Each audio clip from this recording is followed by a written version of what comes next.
don't worry about uh, uh, outcomes. So don't worry as much about outcomes as you are worried about actually doing your work.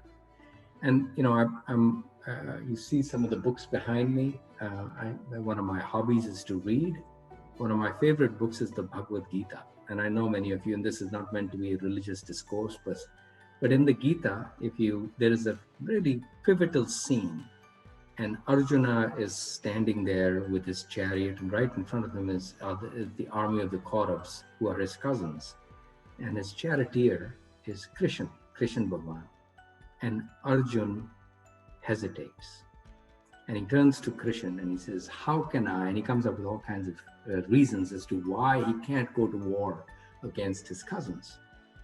And the whole discourse is about this notion of duty, of actually doing your calling, whatever that calling is, and not worrying about an outcome.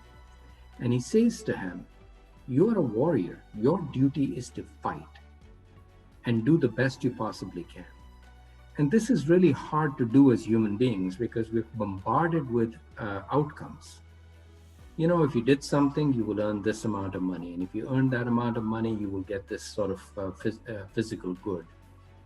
But if you try to focus in the least part of your thinking on doing something well and taking pleasure in actually doing the act of doing, you will actually be successful. And then the last thing that I would say to you is my biggest success in life is not the fact that I'm the CEO of Deloitte. My biggest success in life is that I married Heather Renjen, my wife. And if you ask me a question, I'll tell you some of the difficult decisions that I had to make.